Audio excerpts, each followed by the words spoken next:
सोचने से कहाँ मिलते हैं तमन्नाओं के शहर। चलने की ज़िद भी तो ज़रूरी है मिलने के लिए। जैसा कि भाई जी ने बताया कि उनकी तमन्ना थी, मुझे ऐसा लगता है कि हम सभी की तमन्ना थी सम्माननीय श्री गायकवाड़ जी सर को देखने की और उनसे मुलाकात करने की, उनसे रूबरू होने की। शिकागो में विश्व धर्म सम्मेलन महासभा को संबोधित करता है और अपने पहले ही वाक्य में दुनिया को अपना बना लेता है। जी हाँ दोस्तों, दुनिया उसे नरेंद्र और विवेकानंद के नाम से जानती है, पर उससे भी परे उनकी एक पहचान है। वो क्या है? वो है उनके संस्कार, उनके सिद्धांत, उनके संकल्प, उनकी सोच और उनकी समझ। कितने विरले लोग हैं जो इन सिद्धांतों पर चलने वाले हैं, और जो इन सिद्धांतों पर चलते हैं वो सम्माननीय श्री हनुमंतराव जी गायकवाड़ बन जाते हैं। और स्वामी विवेकानंद के सिद्धांतों पर चलने वाले सम्माननीय श्री गायकवाड़ जी का परिचय देने के लिए मैं यहाँ पर डॉक्टर दीपक जी केड़कर को बुलाना चाहती हूँ। So good afternoon everyone, good afternoon. मंच पर विराजमान आज के प्रमुख अतिथि श्री हनुमंतराव जी गायकवाड़ सर, सौ गायकवाड़ मैडम, बुल्ढाणा अर्बन के श्री भाई जी, उपस्थित सभी संचालकगण और आप सभी अतिथिगण, स्वीकार आमंत्रण किया रखा हमारा मान, स्वीकार आमंत्रण किया रखा हमारा मान, कैसे करे कृतज्ञता, स्वागत है आपका श्रीमान। आप सभी का मैं स्वागत करता हूं और अकोला वासियों की ओर से आपका श्री गायकवाड़ सर आपका स्वागत करता हूं। अब आइए घड़ी आज के प्रमुख अतिथि श्री गायकवाड़ सर का परिचय देने की। ऐसा कहते हैं कि अतिथि भगवान का रूप होते हैं और भगवान तो हमको आज यहाँ अकोला मिलने आए। हम अकोला वासी आपका अभिनंदन करते हैं और आपका स्वागत करते हैं। वैसे परिचय देने की ज़रूरत नहीं, आप कोई भी सोशल मीडिया प्लेटफॉर्म आप ओपन करेंगे, यूट्यूब करो, लिंक्डइन है, इंस्टाग्राम है, फेसबुक है, तो गायकवाड़ सर का परिचय आपको हो जाएगा।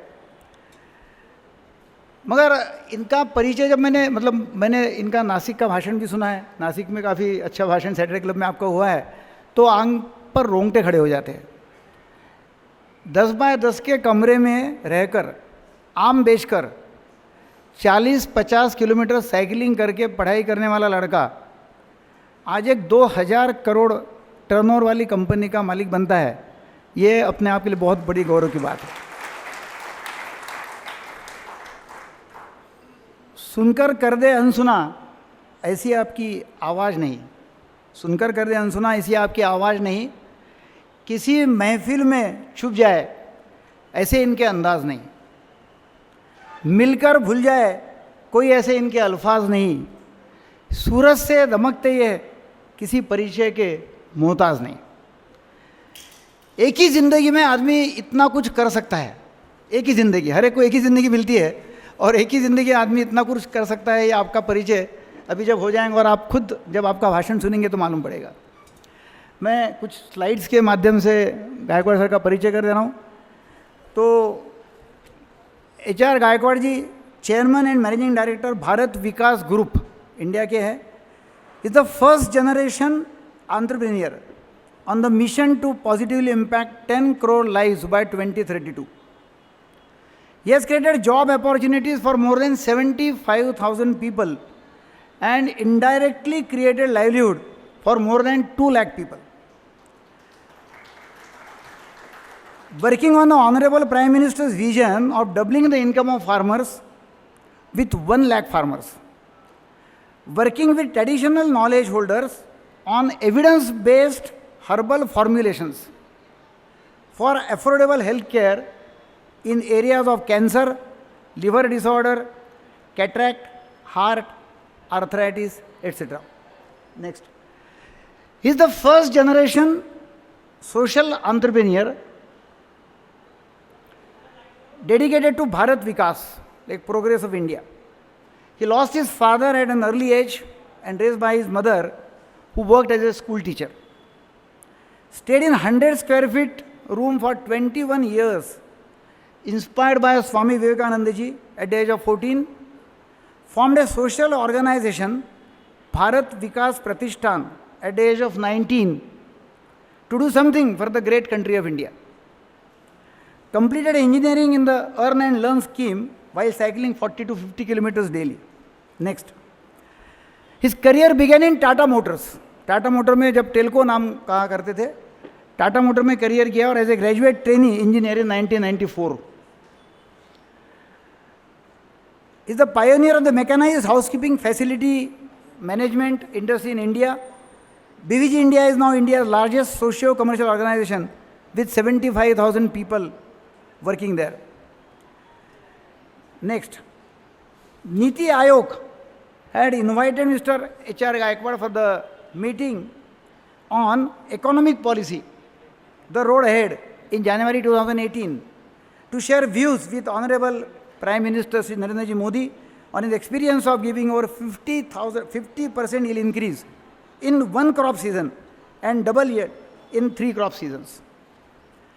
Yes, publications like life, his story, एक बहुत गौरव की बात है कि 10वीं क्लास के टेक्स्ट बुक में सर जी का एक लेसन है. गवर्नमेंट ऑफ महाराष्ट्र ने इनका लेसन दिया हुआ 10th क्लास के इसमें, and first year BCom syllabus by Savitribai Phule Pune university. He has authored best seller book connect the dots.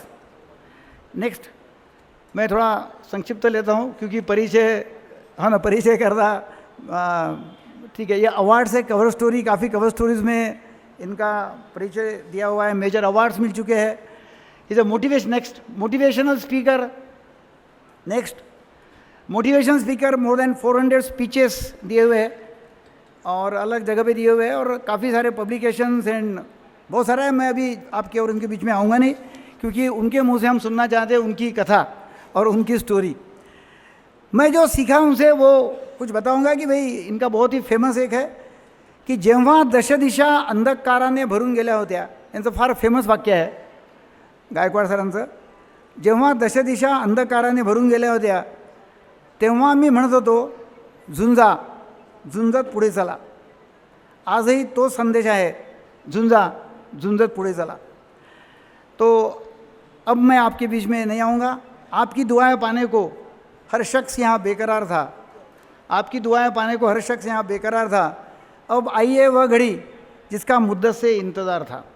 इन शब्दों के साथ मैं आपके सन्मुख प्रस्तुत करता हूँ आज के प्रमुख अतिथि Shri H.R. Gaekwad sir.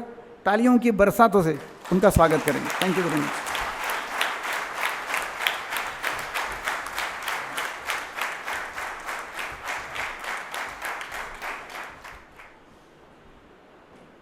Young India business club के अध्यक्ष आदरणीय रमाकांत जी खेतान जी, आदरणीय देवेंद्र अग्रवाल जी, अभी हमने जिनका बहुत अच्छा मार्गदर्शन सुना वो आदरणीय राधेश्याम चांडक जी,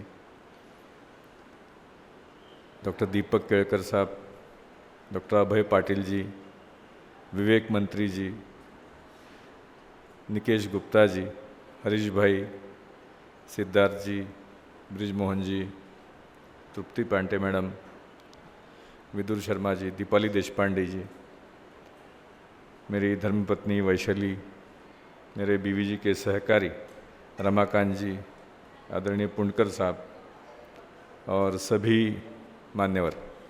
आज ये young India business club YBC की शुरुआत आज अकोला से हो रही है.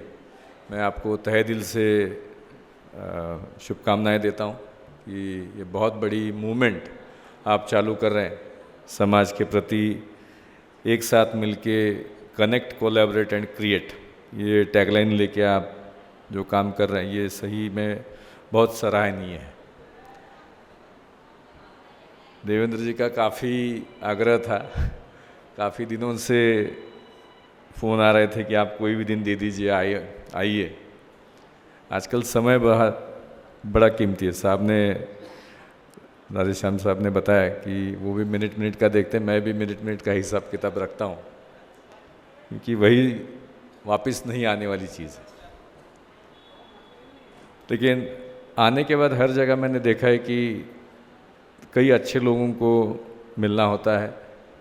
जैसे चांडक साहब के बारे में मैं कई सालों से सुन रहा था कि उन्होंने जो रेवोल्यूशन लेके आए हैं समाज के लिए, फार्मर्स के लिए, उनको मिलने का सौभाग्य मिला।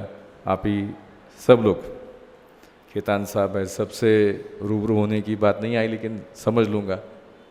मुझे भी सीखने को मिलता है। मैं दिन भर कुछ ना कुछ नया सीखने की कोशिश करता रहता हूँ। डेली कुछ ना कुछ नया सीखने के लिए प्लान करता हूँ, लिख के भी रखता हूँ कि क्या सीखा। आज दूसरा सौभाग्य कि वैशाली नॉर्मली कभी आती नहीं है मेरे साथ, लेकिन आज हमको यहाँ से शेगांव जाना है गजानन महाराज का दर्शन करने के लिए। तो उसने भी कल बोला कि मैं भी आती हूँ। और हमारे रमाकांत जी, मेरी बीवी जी की टीम है, मेरे डॉक्टर्स हैं। मेरी बहुत लंबी चौड़ी कहानी है नहीं, लेकिन कुछ अलग करने की सोच है। परिचय भी बहुत अच्छा दिया इन्होंने। 10 बाय 10 के कमरे में रहा हूँ लगभग 20 साल। घर में टॉयलेट बाथरूम भी नहीं था। 6ठी कक्षा तक घर में लाइट भी नहीं थी। जिसके घर में लाइट है वो आदमी अमीर लगता था। 4th की स्कॉलरशिप मिली। पिताजी को लगा कि हनुमंत होशियार है, तो हम पूना रहने के लिए आए। 9 फीट बाय 11 फीट के कमरे में रहते थे।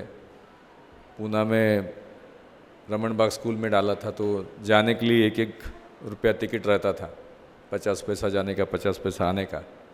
वो भी कभी कभी नहीं होता था। मेरी माँ स्टिचिंग का काम करती थी, कपड़े सिलाने का। तो कभी कभी सामने वाले से जाके बात करती थी कि मैंने जो सिलाई की है उसका 5 रुपया बिल है, आज 1 रुपया नहीं है हनुमंत को स्कूल जाने के लिए, वो देंगे तो ठीक रहेगा। फिर पिताजी मेरे पहले कोर्ट में क्लर्क थे, बाद में उन्होंने एमपीएससी की एग्ज़ाम दी और मुंबई में अकाउंट्स ऑफिसर बने। तो मुंबई में रहने की व्यवस्था थी नहीं, तो पूना से डेली अप डाउन करते थे। सुबह 4 बजे उठते थे और रात को 11-12 बजे वापस आते थे। डायबिटीज़ बहुत ज़्यादा था, तो बीमार पड़ते थे। तो बीमार पड़ते थे तो हम पूना में सिविल हॉस्पिटल है गवर्नमेंट का, ससुन, वहाँ पे एडमिट करते थे। कभी पैसे नहीं थे तो माँ मुझे बोलती थी कि कान की बाली देती थी, बोले सोनार के पास जाओ 200 रुपया लेके आओ। कभी मंगलसूत्र देती थी 500 रुपये के लिए कि 500 रुपया लेके आओ। मुझे बहुत बुरा लगता था, लेकिन पिताजी ने बहुत अच्छे संस्कार किए। कहीं पे भी अच्छा स्पीच होता था तो मुझे लेके जाते थे। तो छत्रपति शिवाजी महाराज तो 4th कक्षा से आदर्श थे ही मेरे, लेकिन 8वीं में प्राचार्य शिवाजीराव भोसले जी का व्याख्यान था स्वामी विवेकानंद जी के ऊपर। वो सुना और उस दिन से स्वामी विवेकानंद जी को आदर्श मानना चालू किया। 10वीं में 88% मिले। तब तक मेरी माँ को स्कूल टीचर का जॉब लग गया था। तो माँ ने उसके हेडमास्टर से पूछा क्या करे, तो उन्होंने कहा कि इसको डिप्लोमा में एडमिशन ले लो। तो डिप्लोमा में एडमिशन लिया। सब लोग इलेक्ट्रॉनिक्स में जाते तो मैंने भी इलेक्ट्रॉनिक्स में ले लिया। और फिर पहले साल 74, फिर 72, फिर 74% मार्क मिले। बट दुर्भाग्यवश पिताजी का, मैं 2nd ईयर में था तब निधन हुआ। मेरी उम्र थी 18 साल, पिताजी की थी 45 साल। उनकी इच्छा थी कि मैं IAS अफसर बनूं, कलेक्टर बनूं। तो मुझे औरंगाबाद में एडमिशन मिल रहा था गवर्नमेंट इंजीनियरिंग में। माँ ने बोला कि पिताजी तो नहीं रहे, लेकिन मेरे ग्रैंडफादर ग्रैंडमदर मेरे सातारा से, हमारे रहमतपुर गांव से पूना में रहने के लिए आए। तो वो बीमार रहते थे। तो माँ ने कहा कि पूना के बाहर मत जाओ, पूना में ही रहो, ताकि मुझे थोड़ी सहायता होगी। तो फिर मैंने इंजीनियरिंग कॉलेज में एडमिशन लिया VIT में, जो मेरे घर से 21 किलोमीटर दूर था। माँ ने 15,000 रुपये का कर्जा निकाला और फीस भर दी। फिर मैंने डिप्लोमा के क्लासेस लेना चालू किए, जाम सॉस की बॉटल की एजेंसी ली, पेंटिंग के कॉन्ट्रैक्ट में करता था। काफ़ी सारी मेहनत की और फर्स्ट क्लास मेंटेन करते हुए मेरी इंजीनियरिंग कंप्लीट की। पिताजी गुजरने के बाद 6 महीने के बाद माँ को एक कपड़े की चिट्ठी मिली कि पिताजी ने कपड़े पूना के कैंप में टेलर के पास सिलाने के लिए डाले थे। तो माँ बोली पिताजी तो नहीं रहे, लेकिन वो 250 रुपया वो टेलर का नुकसान क्यों करे, उसको तो कपड़े काम में नहीं आएंगे, वो कपड़े लेके आ जाओ। मैं 250 रुपये लेके वो कपड़े लेके आया। उस रात बहुत सोचा कि आदमी सब कुछ यहीं छोड़ जाता है, साथ में कुछ भी नहीं जाता है, तो हम थोड़ा ज़िंदगी में अलग काम करेंगे, सोशल काम करेंगे। तो दोस्तों से चर्चा की, सोशल काम करना है, संस्था खोलनी है। जैसे आपने यंग इंडिया नाम दे दिया, वैसे मैंने भी मेरे दोस्तों से चर्चा की कि क्या नाम रखें संस्था का। तो किसी ने कहा पिताजी का नाम रखो, किसी ने कहा कि सातारा से हो सातारा का नाम रखो, किसी ने कहा अजिंक्य तारा किले का नाम रखो, अलग अलग नाम चर्चा की। मैंने कहा नहीं, मैं स्वामी विवेकानंद जी को आदर्श मानता हूँ, संस्था का नाम रखेंगे भारत विकास प्रतिष्ठान। लोगो बनाया, भारत का नक्शा, पीछे सूरज और बीच में छोटा दिया कि मैं ज़िंदगी में कुछ अलग काम करूं। मेरे साइकिल का सीट कवर टूट गया था, मेरे पास वो बदली करने के लिए पैसे नहीं थे, लेकिन संस्था का रजिस्ट्रेशन हमने किया भारत विकास प्रतिष्ठान के नाम से 1991 में। ये सोच थी कि कुछ अलग करूंगा। फर्स्ट क्लास मेंटेन करते हुए फिर 94 में टाटा मोटर्स में जॉब लग गया। मेरी 6,500 रुपये तनख्वाह थी महीने की। तो मैंने कंपनी का 2 करोड़ रुपया बचाया। हमारी टाटा स्टेट करके एक पुरानी गाड़ी थी जो ज़्यादा चली नहीं, तो उसके वायरिंग हार्नेस स्क्रैप हो गए थे और उसका स्क्रैप का अप्रूवल मिल गया था। तो मैंने मेरे मैनेजर साहब को बोला कि साहब ये वायर कट करके फेंक देंगे तो 4 लाख रुपए मिलेगा। वो बोले जाने दो, अप्रूवल मिला है, कंपनी बड़ी है। मैंने कहा इसको रीयूज़ करेंगे, तो बोले रीयूज़ करने के लिए जाएंगे तो कुछ वायर कम करनी पड़ेंगे, कुछ तार एडिशनल लगाने पड़ेंगे, और उसमें अगर कुछ गड़बड़ हुई तो गाड़ी में शॉर्ट सर्किट हो जाएगा, गाड़ी जल जाएगी। तो 2,000 रुपया बचाने के पीछे 4 लाख रुपए की, 5 लाख रुपए की गाड़ी जल जाएगी। तो वो मरने दो, झंझट नहीं करना। मेरी ड्यूटी टाइमिंग 8:30 से 5 हुआ करती थी। मैं सुबह 6:30 बजे कंपनी जाता था, शाम को 7-8 बजे तक रुक के डेली 8, 10, 12 वायर्स चेंज करके टेस्ट करके लाइन पे देता था। कोई अपेक्षा नहीं थी मेरी, लेकिन लगभग 2 करोड़ रुपया कंपनी का मैंने बचाया। साल की सैलरी 78,000 रुपया थी। तो अच्छे काम का फल भगवान हमेशा देता है। मैंने कोई अपेक्षा नहीं रखी थी, लेकिन मेरे डीजीएम साहब ने हमारे वाइस प्रेसिडेंट साहब को चिट्ठी भेजी कि ये नया यंग लड़के ने कंपनी का इतना फ़ायदा किया है, तो आप उसको शाबाशी दे दो। हमारे वाइस प्रेसिडेंट साहब ने मुझे जनवरी 97, 3rd वीक था, वेडनेसडे, दोपहर 3 बजे उनके केबिन में मुझे बुला के पूछा कि बेटा तुम बहुत अच्छा काम कर रहे हो, तुम्हें क्या चाहिए? तुम्हें डबल प्रमोशन चाहिए, डबल इंक्रीमेंट चाहिए, तुम्हें क्या चाहिए? तब तक मेरा थोड़ा सा नाम हो गया था मेरे गांव में, सातारा में। मेरे गांव के बचपन के दोस्त जो मेरे साथ खेला करते थे, वो मेरे पास कुछ लोग नौकरी मांगने के लिए आने लगे थे कि उनको लगा था कि टेल्को में इंजीनियर है तो किसी को जॉब दे सकता है। तो जब मुझे नाथ साहब ने पूछा कि तुम्हें क्या रिवॉर्ड चाहिए, मैंने कहा मुझे कुछ नहीं चाहिए, मैं खुश हूँ मेरी सैलरी में, लेकिन मेरे गांव के दोस्तों को कंपनी में कुछ हेल्पर का काम दीजिए। वो बहुत उम्मीद से मेरे पास आते हैं। बोले क्या पढ़े? मैंने कहा साहब 7वीं पढ़े हैं, 10वीं फेल है, तो हेल्पर का काम उनको दीजिए। बोले हेल्पर का काम तो नहीं दे सकते, बट हाउसकीपिंग कर सकते हैं क्या, क्लीनिंग का जॉब कर सकते हैं क्या? मैंने कहा कर सकते हैं। तो बोले तुम्हारी कोई संस्था है क्या? मैंने कहा साहब कॉलेज में मैंने ये ट्रस्ट एंड सोसाइटी रजिस्टर किया है, भारत विकास प्रतिष्ठान, उसको ESI PF कोड है क्या? मैंने बोला नहीं है। तो उन्होंने कहा कि टाटा मोटर्स के कोड के ऊपर तुमको 1 साल हम परमिशन देंगे। और वैसे BVP की शुरुआत हमारी 22 में 1997 को 8 लोगों से हुई। पहले महीने का बिल था 12,009 रुपया। पहले साल टर्नओवर था 8 लाख, फिर 30 लाख हुआ, फिर 60 लाख हुआ। 25 नवंबर 99 को वैशाली के साथ शादी हुई। वो MCOM है, MMS है, ICW है, बहुत पढ़ी लिखी है। उसको मैंने 1 महीने के बाद बोला कि मुझे बिज़नेस करना है, जॉब छोड़ना है, तो उसने थोड़ा झगड़ा किया मेरे साथ में कि कौन सा बिज़नेस करोगे? मैंने कहा हाउसकीपिंग। वो क्या होता है? मैं बोला तुम घर क्लीन करती हो, मैं फैक्ट्री क्लीन करता हूँ। तो बोली मेरी सहेलियाँ चार्टर्ड अकाउंटेंट है, उनको क्या बोलूँ? मैंने कहा यही बोलना है। संत गाडगे महाराज हमारे घर में आया करते थे, दादा परदादा जब थे। तो मैंने कहा शर्माने का नहीं। तो 1 महीने के बाद उसने परमिशन दी। फिर माँ को पूछा तो माँ ने फिर झगड़ा किया, बोली अभी अभी तेरी शादी हुई है। हमारे घर में सर पिछले 7 पीढ़ी में एक ही बेटा है, पिताजी अकेले, ग्रैंडफादर अकेले। तो ही भाव की नाव का जो हमारा होता है ना, अंकल आंटी, ऐसा कोई वह नहीं है। तो माँ बोली अपने घर में कोई सपोर्ट करने के लिए नहीं है। हमारी एंसेस्ट्रल 2 एकड़ ज़मीन है, वो भी नॉन इरीगेटेड। तो माँ ने कहा ज़मीन भी नहीं है अपने पास में, कोई सपोर्ट सिस्टम नहीं है, तू जॉब छोड़ देगा तो करेगा क्या? तो मेरे पास 10 लाख रुपए बचे थे। तो 2000 में मई में मैंने मेरे गांव में 7 एकड़ ज़मीन खरीदी, इरीगेटेड लैंड, कृष्णा रिवर के ऊपर। सुमो गाड़ी खरीदी और नवंबर 2000 में रेसिग्नेशन दिया। माँ को इतना ही बोला कि मैं गलत काम नहीं करूँगा। फिर पूना के बाहर जाने का सोचा कि छत्रपति शिवाजी अपने आदर्श है, तो पूना के बाहर बेंगलोर में ब्रांच ओपन की। वहाँ पे काम मिल गए, 5-6 काम मिल गए। अच्छा काम करने से मैं हर टाइम बोलता हूँ कि कोई भी काम करिए आप अलग अलग बिजनेसेस में हो, आप अच्छा ही कर रहे हो, लेकिन नॉर्मली मेरा संबोधन ये रहता है कि कोई भी काम करो, कोई क्षेत्र में भी करो, उसमें ठीक होने से नहीं चलता है, अच्छा होने से नहीं चलता है, सर्वोत्तम होना चाहिए, और सर्वोत्तम होने के लिए मरना पड़ता है। It is not one day affair. अभी चाणक्य साहब ने जो पथ संस्था बनाई, मुझे बता रहे थे कि पूरे आशिया खंड में इनकी बड़ी नहीं है। वैसे ही मुझे अभी देवेंद्र बता रहे थे कि खेतान साहब का भी बहुत बड़ा कारोबार है।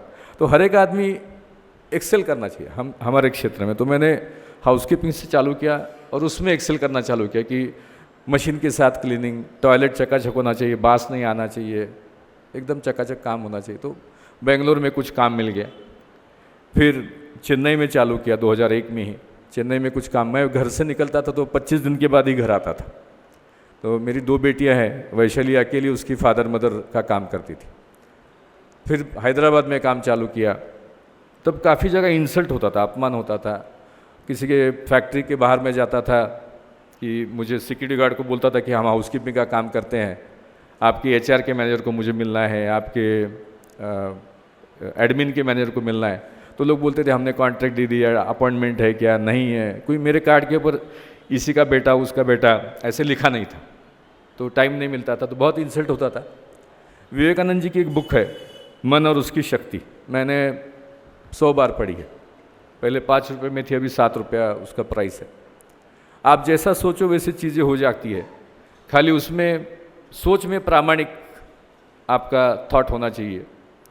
तो मैं सोचता था दिल्ली में पार्लियामेंट है, उसका काम अगर BVG को मिल जाए तो लोग मुझे रिस्पेक्ट करेंगे। मुझे पता नहीं था, दिल्ली कभी गया नहीं था, वहाँ कॉन्ट्रैक्ट देते हैं नहीं देते वो भी पता नहीं था, बट सोच थी कि दिल्ली में पार्लियामेंट है, उसका काम मिल जाएगा तो लोग रिस्पेक्ट करेंगे। दिल्ली में आदरणीय प्रधानमंत्री जी रहते हैं, उनका काम मिलेगा तो लोग रिस्पेक्ट करेंगे। और मित्रों, मुझे बताने में खुशी कि ऐसे हज़ारों अनुभव है मेरी लाइफ में कि जो सोचता हूँ वैसे हो जाता है। कभी 1 दिन में होता है, कभी 2 साल लगते हैं। 2001 में मैंने सोचना चालू किया और 1 मार्च 2003 को हमको पार्लियामेंट का काम मिला, और आज तक पिछले 20 साल से पार्लियामेंट का पूरा मेंटेनेंस BVG के पास है। अभी जो नई पार्लियामेंट की बिल्डिंग बनी है उसका भी काम हमको मिल गया है, वो भी हमने चालू कर गया। 2004 में हमको आदरणीय प्रधानमंत्री जी के घर का काम मिला, वो आज तक चालू है। फिर राष्ट्रपति भवन का काम मिला, वो आज तक चालू है। फिर सुप्रीम कोर्ट का मिला, वो आज तक चालू है। फिर टाटा मोटर्स के सब प्लांट्स का काम मिल गया, वो चालू है। फिर Volkswagen, Fiat, Hyundai, Mahindra, ITC, Hindustan Unilever, ऐसे सब बड़े बड़े जगह पे हम काम कर रहे हैं। देश में 24 एयरपोर्ट का मेंटेनेंस का काम BVG के पास है। Pune airport, Mumbai airport, Chennai airport, Ahmedabad airport, Jaipur airport, Lucknow, Guwahati, ऐसे 24 एयरपोर्ट का काम BVG के पास है। महाराष्ट्र में 108 की जो एम्बुलेंस है राज्य सरकार की तरफ से चलाने का काम हमारे पास है। थोड़ा अलग तरीके से हम चलाते हैं, उसमें डॉक्टर है। किसी भी स्टेट में, पूरे वर्ल्ड में एम्बुलेंस में डॉक्टर नहीं होता है, यहाँ पे डॉक्टर है। और कभी भी 97% एम्बुलेंस चालू रहती है, 97%। मुझे मेरी टीम के ऊपर गर्व है कि ये काम हर साल 300 ऐसे एम्बुलेंस चालू करनी थी। मैंने तब के CM को जाके पूछा कि साहब मैं जल्दी करूँ तो चलेगा क्या? तो उन्होंने कहा कि हनुमंत तुम कॉन्फिडेंस है? मैं बोला 3 साल का काम मैं 1 साल करने की कोशिश करूँगा। बोले डोंट बी ओवर कॉन्फिडेंट, अति आत्मविश्वास मत बताओ। मैं बोला साहब आप खाली पैसे देंगे टाइम पे, इतना खाली बताइए। तो उन्होंने कहा कि उसकी चिंता नहीं है, वो दे देंगे। तो मुझे बताने में सही में गर्व है, खुशी है कि मेरी टीम ने पूरे महाराष्ट्र में खाली 5 महीने में, पूरे महाराष्ट्र में हमने ये काम लॉन्च किया, पूरे खाली 5 महीने में। जनवरी 2014 में काम चालू किया, जून तक पूरे महाराष्ट्र में 950 एम्बुलेंस चालू हो गई थी। वहाँ पे ट्रेन डॉक्टर देना है, ट्रेन ड्राइवर देना है, और वो सेवा ने अब तक लगभग 90 लाख लोगों को हेल्प हुई है और लगभग 15 लाख लोगों की जान बची है। लगभग 40,000 बच्चे एम्बुलेंस में पैदा हो चुके हैं, 40,000 और कोई कॉम्प्लिकेशन नहीं है। तो वो सब चल रहा है। फिर मध्य प्रदेश में हमारी पुलिस की 1000 गाड़ियाँ हैं, जहाँ पे 1.5 करोड़ लोगों को अब तक हेल्प हुई है। तो ये सब अच्छा चल रहा था। 2012 में वैशाली ने घर बनाया, बाणेर में 6000 फुट का घर बनाया, 6 बेडरूम का घर बनाया। तो भगवान को प्रार्थना की कि भगवान 20 साल तो छोटे से कमरे में रहा, अभी इतना बड़ा घर बन गया तो अभी क्या करना ज़िंदगी में, कुछ अलग करना है। तो सोचा फार्मर्स के लिए काम करेंगे, और फिर फार्मर्स के लिए काम करने के लिए सोचा तो फार्मर्स के लिए जो मुसीबत है, तकलीफ़ है कि इनकम कम हो रहा है, खर्चे बढ़ रहे हैं, जहरीली दवाइयाँ यूज़ करने से कैंसर जैसी बीमारी हो रही है, तो उसके ऊपर काम करना चालू किया। अलग अलग साइंटिस्ट लोगों से मिला और बीवीजी की 100% ऑर्गेनिक प्रोडक्ट रेंज हमने डेवलप की। 100% ऑर्गेनिक। मेरा पेस्टिसाइड में पी के दिखाता हूँ, बाद में कीट के ऊपर मारता हूँ, कीट 10 मिनट के अंदर नहीं मरी तो पैसे नहीं देना, ठोक बजा के बात करता हूँ। 10,000 से ज़्यादा ट्रायल किए, मिनिमम 50% ईल्ड बढ़ जाता है। जहाँ आपको 10 क्विंटल आता है वहाँ 15 आएगा। ये एरिया में मुझे साहब ने किसी ने कहा कि सोयाबीन बहुत उगता है, 6 से 8 क्विंटल आता है 1 एकड़ में।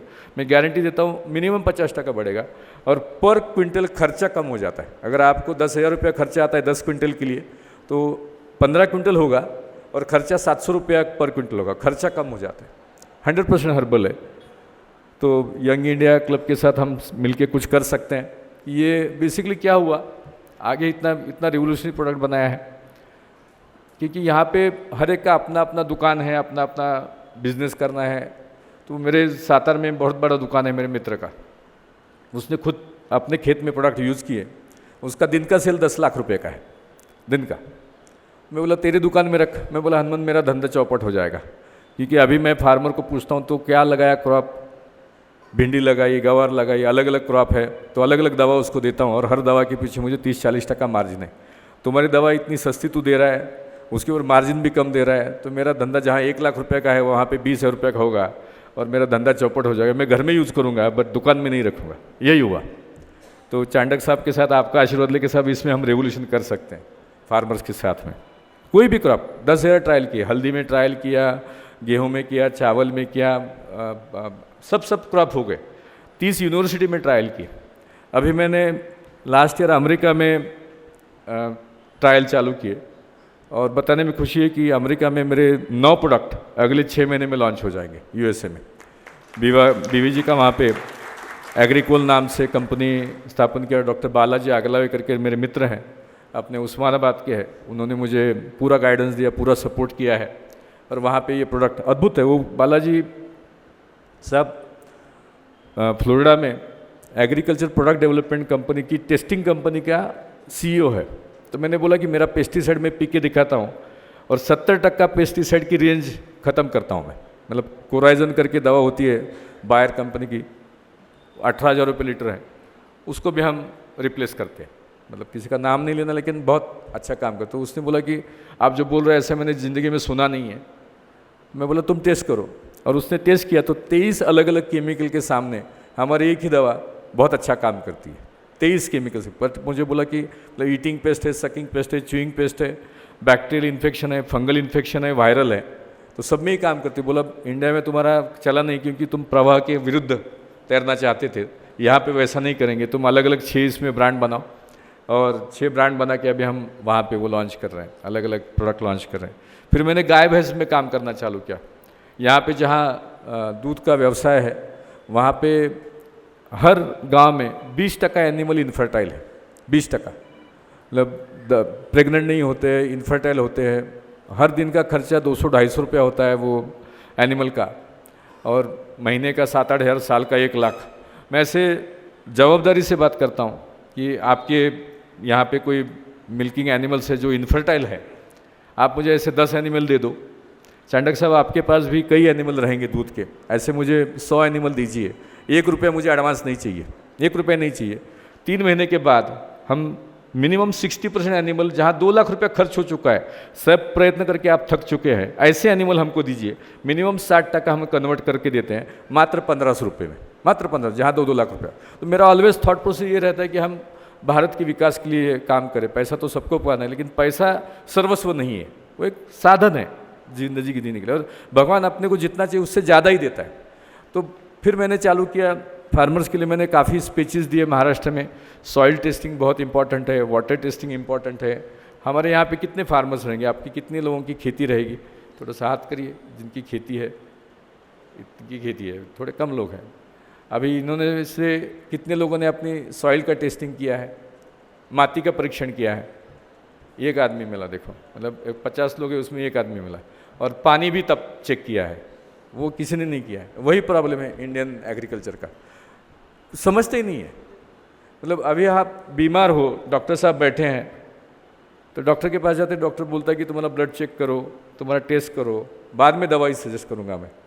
वैसी आज फार्मिंग का है, प्रॉपर सॉइल टेस्टिंग। और गवर्नमेंट के हिसाब से 9 पैरामीटर चेक करने चाहिए, मेरे हिसाब से 17 पैरामीटर चेक करने चाहिए। 1000 रुपये खर्चा आता है, एक बार कर लीजिए, सो दैट क्या कम है वो आपको पता चलेगा, और उस हिसाब से हम अगर उसको ट्रीटमेंट करेंगे तो फिर ठीक हो जाएंगे। हम बहुत दिन तक अपनी ज़िंदगी में आधे से ज़्यादा समय सीएम ने बराबर किया है कि नहीं, विरोधी पक्ष ना ठीक बोल रहा है कि नहीं, प्राइम मिनिस्टर ठीक है या गलत बोल रहे हैं, उसके ऊपर चर्चा में अपनी ज़िंदगी में चली जाती है।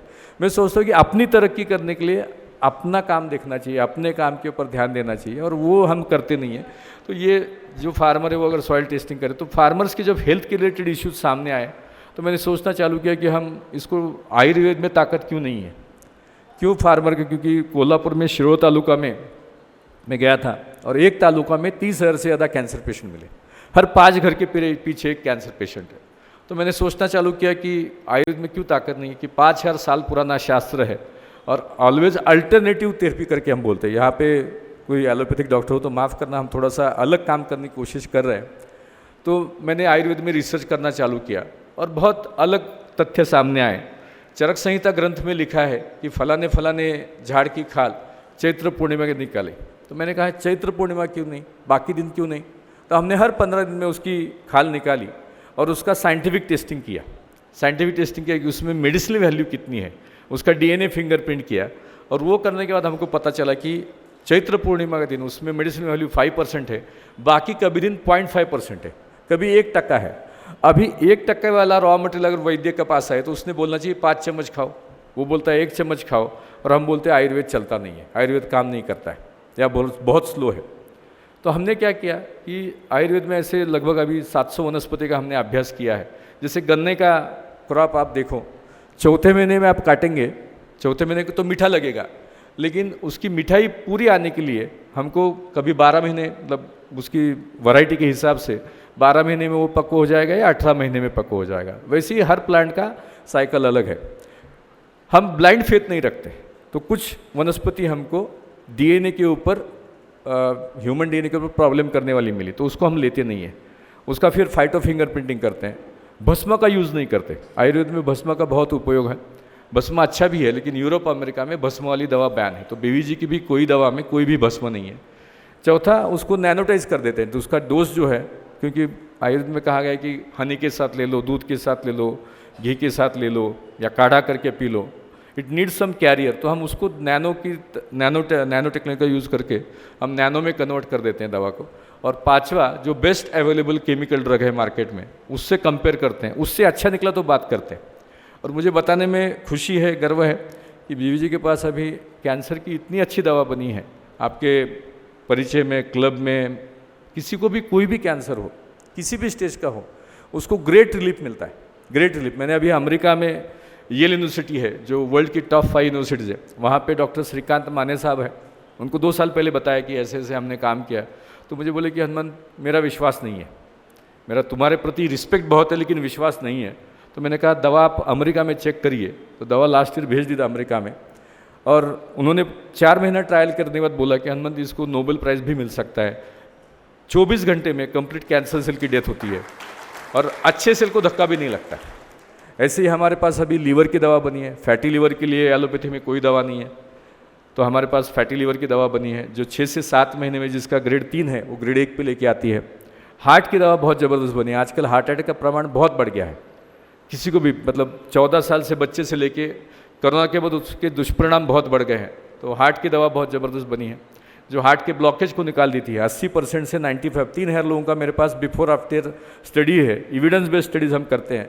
तो 80 to 95% ब्लॉकेज निकाल देता है, हार्ट की मसल को स्ट्रांग कर देता है, और हार्ट का पंपिंग जो है स्टेबलाइज कर देता है। हमारे बहुत बड़े मंत्री हैं महाराष्ट्र के, दिल्ली में, जिनको सीढ़ी चढ़ने के बाद, 6-7 सीढ़ी चढ़ने के बाद उनकी सांस फूल जाती थी, अभी वो 60 से 70 सीढ़ी नॉन स्टॉप चढ़ते हैं। ना 60 से 70, 10 टाइम्स हार्ट का पंपिंग बढ़ गया है। तो ऐसे कई ऑटिस्टिक जो मतिबंध बच्चे होते हैं उनके लिए भी दवा है। तो ये अलग अलग 60 साइंटिस्ट जो 3-3 पीढ़ी 5-5 पीढ़ी से लोगों को ट्रीट कर रहे हैं, कोई मेघालय का है, कोई बस्तर का है, कोई भीमाशंकर का है, कैटरेक्ट की भी दवा बनी है। हर साल 2.5 से 3 करोड़ लोग अंधे हो जाते हैं क्योंकि मोती बिंदु के ऊपर ऑपरेशन करने के लिए ना डॉक्टर होता है। अफ्रीका में डॉक्टर नहीं है, ट्राइबल एरिया में डॉक्टर नहीं है।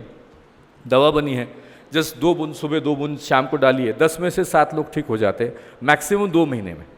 और इसके सबके एविडेंस बेस्ड स्टडीज है, मतलब कोई हवा की बात नहीं है। ऐसे थोड़ा सा हट के काम कर रहा हूँ। फिर बीवीजी न्यूक्लियर करके एक नई कंपनी की है 3 साल पहले, उसमें भी थोड़ा हट के काम करते। कोई भी रिफाइनरी हो, बड़ा टावर हो जिसमें कुछ बिगाड़ हो गया, मेंटेनेंस का प्रॉब्लम आ गया, तो 2-2 महीना हमको शटडाउन लेना पड़ता है। हम एक दिन में उसका, जैसे आदमी का एक्सरे निकलता है वैसे इक्विपमेंट का एक्सरे निकालते हैं। जैसे 60 मीटर ऊंचा टावर हो रिफाइनरी का, उसका एक्सरे निकाल के बता देते हैं। बीच में पुणे मुंबई की पेट्रोल की पाइपलाइन लीक हो गई और क्या पता चला उनको कि वाशी टू खोपोली जो 55 किलोमीटर का स्ट्रेच है वहाँ लीक है। हर घंटे 200 लीटर लीक हो रहा है, 1 लाख लीटर में 200 लीटर लीक हो रहा है। अभी 55 किलोमीटर कहाँ खोदे, ज़मीन के नीचे 5 मीटर पाइपलाइन है। वो 7 दिन उन्होंने उनकी पूरी टीम ने प्रयास किया, उनको लीक नहीं मिला। हमने उनको 8 घंटे में निकाल के दिया कि यहीं खोदो, यहाँ पे खोदो, यहाँ लीक है।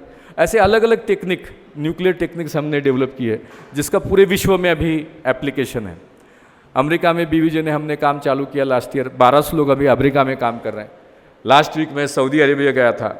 जाने से पहले मेरे दिमाग में था कि यहाँ पे मतलब सब लेडीज़ बुरखे में रहेगी, चौक में कोई चाबुक से फटके मारता रहेगा, जैसे सुना हमने। इतना अद्भुत देश है कि पूछो मत। तो मित्रों पूरे विश्व में अपॉर्चुनिटी। सातारा में मैंने मेगा फूड पार्क किया है, 70 एकड़ में फूड पार्क है, 80 एकड़ बाजू में जगह है। वहाँ पे हम मसाले बनाते हैं, काफ़ी सारी चीज़ करते हैं, तो उसको एक्सपोर्ट के लिए पोटेंशियल है। सोलर में बीवीजी काम करती है। हमने अभी 500 मेगावाट सोलर पावर पैनल बनाने का प्लांट नोएडा में डालना चालू किया है। दिसंबर तक उसका इरेक्शन कंप्लीट हो जाएगा और 100% एक्सपोर्ट का उसको ऑर्डर मिल रहा है। यहाँ से बनाएंगे और यूएस में भेजेंगे, यूरोप भेजेंगे। तो मित्रों हर चीज़ में संधि है, हर चीज़ में। तो मैं ये कैसे कर पाता हूँ? मैं कुछ नहीं करता हूँ, फंडामेंटली मैं कुछ नहीं करता हूँ। वैशाली जानती है, मेरे पास टीम बहुत अच्छी है। मैं अच्छे लोगों को लेता हूँ, उनको मोटिवेट रखता हूँ, उनको पूरी ताकत देता हूँ, उनको चैनलाइज करता हूँ। जैसे रमाकांत जी हमारा नागपुर का काम देखते हैं तो पूरी ताकत से काम करते हैं। तो हर आदमी जो है उसको पूरी ताकत देता हूँ। फैमिली जैसा सबको संभालता हूँ, कुटुंब जैसा सबको संभालने की कोशिश करता रहता हूँ। तो पॉसिबल सब कुछ है। तो टीम चाहिए, कोई भी बिजनेस करना है, बड़ा करना है तो टीम चाहिए, आइडिया चाहिए, विजन होना चाहिए कि करना क्या है। कुछ भी प्रॉब्लम ढूंढिए और उसके ऊपर सोल्यूशन लेके आइए। और फिर ये मत समझिए कि मेरे सामने, मैं आयुर्वेद में जब काम चालू किया तो मैंने ये कभी सोचा नहीं कि इतनी बड़ी बड़ी कंपनीज है देश में, इतने लोग काम कर रहे हैं। अपना काम हटके करना है, अपना काम हटके करना है। बीच में आदरणीय गडकरी साहब ने पब्लिक इवेंट में उनके एक मित्र को पार्किंसंस की तकलीफ थी और मुझे पूछा कि हनुमान पार्किंसंस के ऊपर दवा है? मैं बोला है साहब। दवा भेज दी। जो आदमी खड़ा नहीं हो सकता था, बात नहीं कर सकता था, वो आदमी 1 महीने के अंदर चलने लगा, बात करने लगा, लिखने भी लगा। और गडकरी साहब ने पब्लिक स्पीच में बोला, इसलिए मैंने नाम लिया। ऐसी बहुत बड़े एक एक्टर है हमारे फिल्म सृष्टि में, बहुत बड़े एक्टर है जिनको 4 स्टेज लंग कैंसर था, 4 स्टेज। उनकी माताजी कैंसर से गई थी, वो भी एक्टर थी। उनकी पहली बीवी भी कैंसर से मर गई थी। तो अमेरिका से वापस आ गए थे। तो यही साहब ने उनको बताया कि बीवीजी की दवा इस्तेमाल करो और 7 महीने में वो क्योर हो गए, पेट स्कैन क्योर हो गया। अभी फिर से ज़ोर शोर से वो अभी फिल्म इंडस्ट्री में ज़ोर शोर से काम कर रहे हैं। तो ऐसे मेरा ऑलवेज एक थॉट रहता है कि ज़िंदगी एक टाइम है। चाणक्य साहब ने यही बोला, वसुंधरा का सोचो सबका सोचो। मैं सोचता हूँ कि ज़िंदगी बहुत छोटी है और छोटी ज़िंदगी में बहुत कुछ करना है। अपने लिए जीना तो सबको आता है, मतलब कुत्ता बिल्ली भी अपने लिए जीते हैं। हमको मानव जन्म मिला है, 84 कोटि योनि में अपना जन्म मिला है, तो दूसरों के लिए सोचना चाहिए, दूसरों के लिए काम करना चाहिए। वैशाली मेरी 2 बेटियाँ है, आदिति आर्या जो अमेरिका में पढ़ती है, बड़ी बेटी मेरी अभी जेनेटिक इंजीनियर बन गई, छोटी बेटी बिजनेस मैनेजमेंट सीखने के लिए लास्ट ईयर गई है। तो हमने 1 जनवरी को दोनों बेटियाँ पुणे आई थी, घर आई थी, मेरी माँ भी थी। तो हमने सोचा कि अभी ये क्या करे, पैसा तो आ रहा है, बहुत आएगा, मतलब ढेर जैसा आएगा। तो हमने प्रण लिया कि मिनिमम 90% हम समाज के लिए खर्च करेंगे, मिनिमम 90%। हो सकता है 98% खर्च करें, मिनिमम 90%, अप टू 98%, वो रेंज रखी है। 2% घर वालों की रहेगा, क्योंकि वो अपने कारगर है, अपने बलबूते कर रहे हैं। तो ये संचय जो है ना, हम हर एक आदमी अभी बेटे के लिए कमाएंगे, फिर पोते के लिए कमाएंगे, फिर पोते के पोते के लिए कमाएंगे, कहाँ रखना है? मुझे समझ में आता है कि कुछ पॉलिटिशियंस को मैं मिलता हूँ, इतने पैसे के पीछे पड़े रहते हैं, समझ में आता है कि कहाँ रखने वाले हैं। पर ठीक है, अपना अपना है। मैं किसी के ऊपर कभी टीका टिप्पणी नहीं करता हूँ। मुझे क्या आता है और मैं क्या कर सकता हूँ, उसके ऊपर मेरा फोकस रहता है। तो मैंने अपने स्वामी विवेकानंद जी ने कहीं कहा था कि मुझे 100 युवकों की ज़रूरत है। मैं अपने आप को उसमें से एक समझता हूँ, और मैंने मेरे जीवन का टारगेट रखा है कि अगले 10 साल में 10 करोड़ लोगों की ज़िंदगी में बदलाव लाने के लिए हेल्प करनी है। 10 करोड़ लोगों की ज़िंदगी में बदलाव लाने के लिए हेल्प करनी है। बीवीजी को 100 देश में लेके जाना है, बीवीजी को 100 देश में लेके जाना है, और 10 लाख लोगों को एम्प्लॉयमेंट देनी है। अभी 100 देश क्यों? मैं छत्रपति शिवाजी महाराज को आदर्श मानता ही हूँ, लेकिन उतना ही आदर्श मैं ब्रिटिश लोगों को भी मानता हूँ। आप थोड़ी हिस्ट्री पढ़ के देखिए, 16वीं सदी में इंजन नहीं था, जहाज में खाली कपड़ा था, और कपड़ा बांध के वो आते थे, पूरे अफ्रीका को टर्न करके इंडिया आते थे। कितने जहाज डूबे, कितने रह गए, उनको पता था कि यहाँ आने के बाद अगर मुंबई में जहाज लग गया तो मराठी नहीं आएगी, केरल में लगी तो मलयालम नहीं आएगी, बंगाल में भी गए वहाँ बंगाली नहीं आएगी। फिर भी ऑस्ट्रेलिया तक गए, जापान तक गए, 100 देश में राज किया। तो वो भी मेरा आदर्श है। मैंने 2-3 इतिहास तज्ञों को बोला है कि मुझे ऐसी सिस्टम बनानी है अगले 10 साल में कि बीवीजी अगले 200 साल चले, 300 साल चले। उस तरह से मैं एक सिस्टम प्लान कर रहा हूँ। 1 लाख बच्चों को अडॉप्ट करने का प्लान किया है कि हर साल 10,000 बच्चे, हर साल 10,000 बच्चे पूरे देश भर में एग्ज़ाम लेके अडॉप्ट करेंगे। एजुकेशन के लिए 5वीं में एग्ज़ाम लेंगे और उसको अडॉप्ट करेंगे। उसमें से 10,000 में से 1,000 बच्चे हमारे काम में आएंगे, जो मेरे जैसा, मैं अगर 90% करता हूँ तो वो 50% डोनेट करेंगे, और 100 बच्चे बीवीजी आगे बढ़ाने का काम करेंगे। ऐसा एक संकल्प लिया है, और भगवान बहुत छप्पर फाड़ के दे रहा है, क्योंकि संकल्प उस हिसाब से कर रहा हूँ। तो बहुत कुछ हो रहा है मित्रों, सब कुछ संभव है। आपने जो ये संकल्पना की है, देवेंद्र जी ने और रमाकांत जी ने और आप सब ने, इसको आगे बढ़ाने का, यंग इंडिया बिजनेस क्लब को आगे बढ़ाने का जो प्लान किया है, मेरी बहुत बहुत शुभकामनाएं हैं। ये ऐसी मूवमेंट्स ही, मतलब ज्योत से ज्योत जलाते चलो, तो वैसी ज्योत से ज्योत जलती जाएगी। आपने अभी कोई नागपुर से आया है, मुझे देवेंद्र जी बोल रहे थे कि अब हम बेंगलोर में चालू करेंगे, अमेरिका में भी चालू करेंगे। चालू करिए, और उसका उद्देश्य और उसका एक साइंटिफिक मैकेनिज्म रखिए। आपने बोला कि जो सबसे बड़ा क्लब है उसका आपने स्टडी किया है, वो पढ़ते हैं। उनकी डिग्री पढ़ने के बाद मुझे चक्कर आ गई कि मेरी 1 डिग्री लेते लेते मैं थक गया, इनकी 10-20 डिग्री है। तो बहुत अच्छा काम कर रहे हैं आप लोग। तो खाली हर एक आदमी अपने आप में झांक के देखे कि मैं खुद के लिए क्या कर रहा हूँ, मैं समाज के लिए क्या कर रहा हूँ, और मैं क्या छोड़ के जाने वाला हूँ। मुझे यहाँ आने के बाद सही में बहुत खुशी मिली कि राधे श्याम जी के लिए मैं काफ़ी सालों से सुन रहा था कि उनके बारे में, लेकिन आज उनको मिलने का मौका मिला, आप सबको मिलने का मौका मिला। मुझे आपको बहुत बहुत बधाई देता हूँ कि आपने ये संकल्प लेके ये चालू किया है बिजनेस को। ये खूब तरह दिन गुनी रात चौगुनी तरक्की करे, और हर एक की लाइफ में बदलाव आए, हर एक की लाइफ में बदलाव आए, और हम कुछ इम्पैक्ट करें। अपने लिए तो दुनिया जी रही है, लेकिन हम किसी की लाइफ बदलें। तो आपने ये लाइफ बदली करने के लिए जो संकल्प लिया है, उसके लिए मैं सबको धन्यवाद देता हूँ। जो मेंबर्स बने हैं उनको धन्यवाद देता हूँ, और ये क्लब के लिए तहे दिल से शुभकामनाएं देके मेरा संबोधन, इसको वाणी को विराम देता हूँ। धन्यवाद।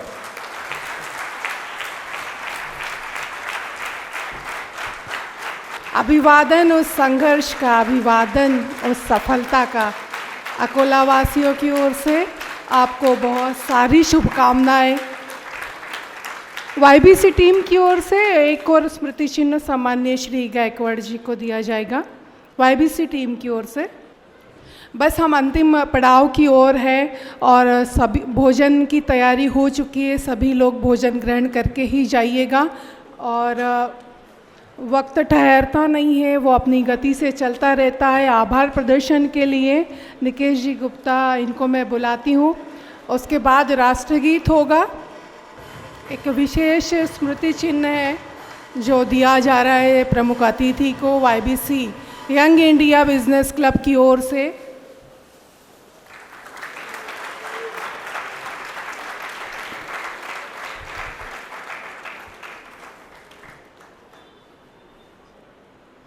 श्री निकेश जी गुप्ता।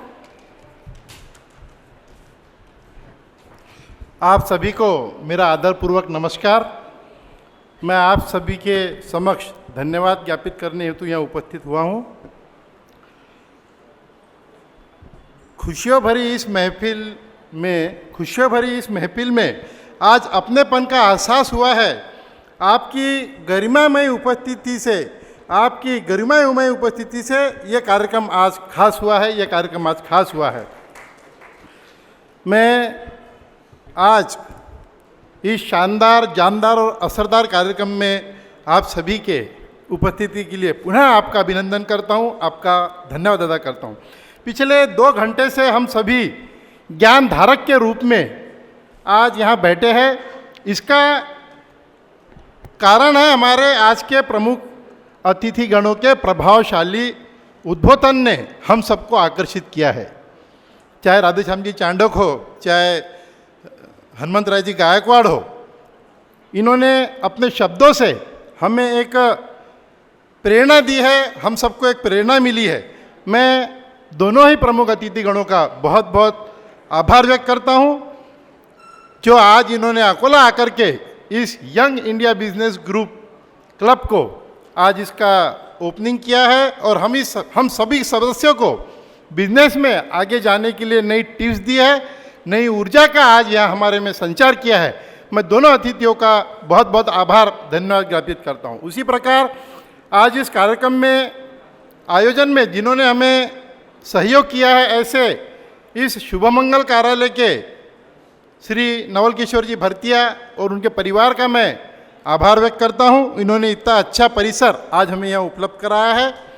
उपस्थित सभी आमंत्रित अतिथिगणों का, जिन्होंने यहाँ आकर आज हम सबका उत्साह बढ़ाया है, एक नई ऊर्जा का संचार हम लोगों में प्रदान करने की जो शक्ति दी है, मैं सभी आमंत्रित अतिथिगणों का भी बहुत बहुत धन्यवाद ज्ञापित करता हूँ, आभार व्यक्त करता हूँ। इसी प्रकार प्रत्यक्ष व अप्रत्यक्ष रूप से जिन भी लोगों ने इस कार्यक्रम को सुचारू रूप से संचालित होने में जो मदद हमें की है, चाहे वो हमारे साउंड सिस्टम वाले हो, प्रिंटिंग वाले हो, बिछात वाले हो, और सबसे अधिक शारदा बियानी भाभी जी का जितना उत्कृष्ट संचालन आज उन्होंने यहाँ पर इस कार्यक्रम का पिछले 2 घंटे में किया है, निश्चित हम सभी YBC की ओर से आप सभी का बहुत बहुत आभार व्यक्त करते हैं, धन्यवाद अदा करते हुए जय हिंद।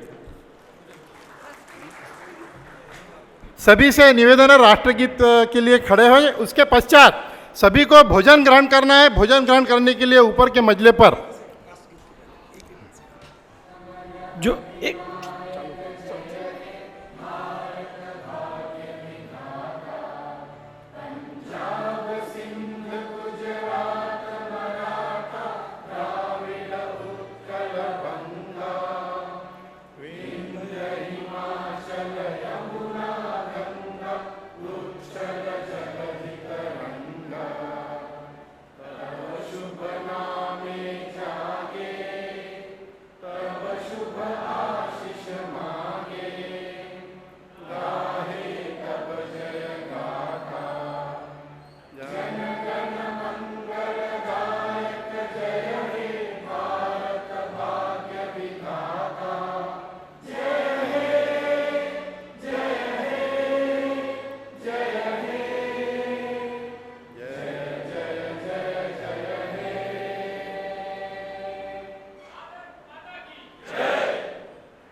जो भी आज YBC के मेंबर बने हैं, अभी पहले भोजन का आनंद ले लेंगे और उसके बाद में उनकी एक वेलकम किट रेडी है, वह उनको देंगे।